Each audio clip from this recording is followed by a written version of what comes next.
When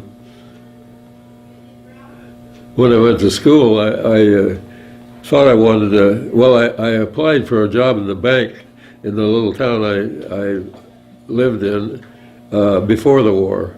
But at that point, the draft was spreading all over, so I knew I would get it. And the people that I applied to, they knew I would be drafted eventually because I was the right age. And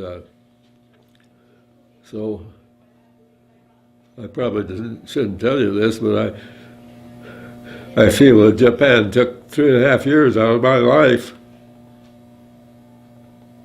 And I resent any nickel I get from anybody here.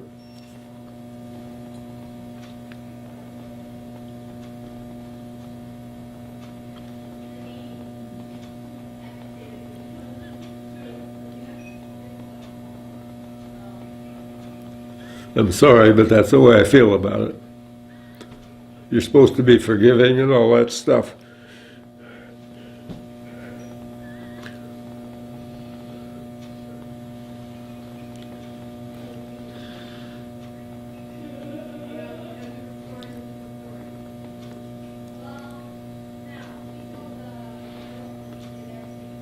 You got any more questions?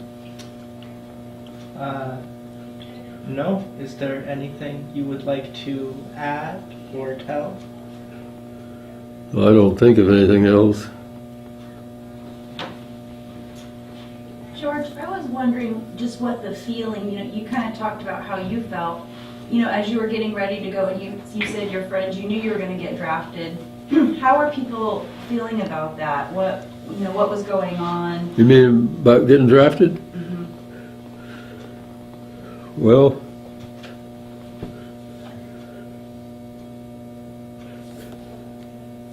it was just something that was coming, and I knew it would eventually be there. One time before the war,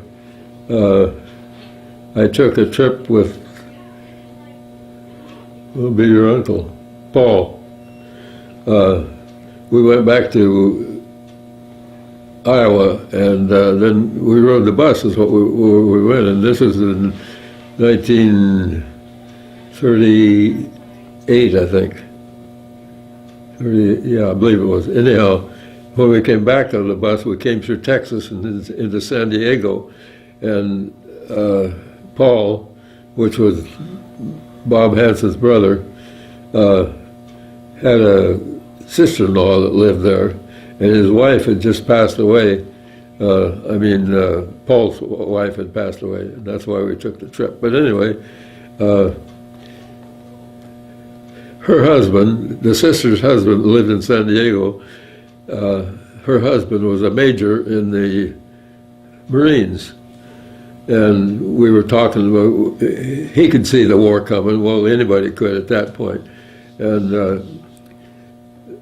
I talked to him about the Marines and so on, and he said, you can take this advice or not, but if I were you, I would join the Navy.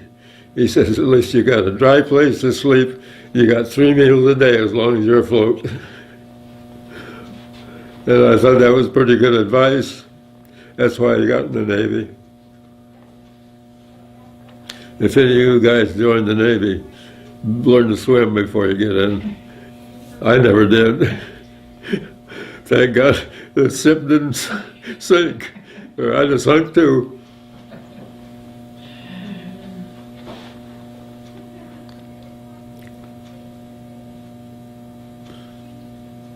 George, when you came home, was it a warm welcome for veterans, for people who had served? How were you greeted when you came home? Just like another dog face that got out of service. There were so many at that time, that pretty near everybody you ran into had been in the service. And I remember,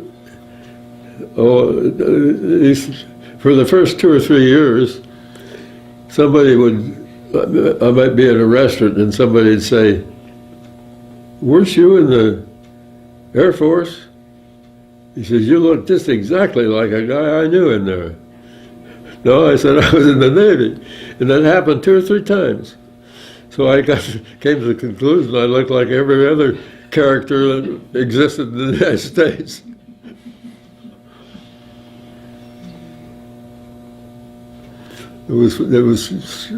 Gave you a strange feeling to know that there's so many people look like me, or I look like them.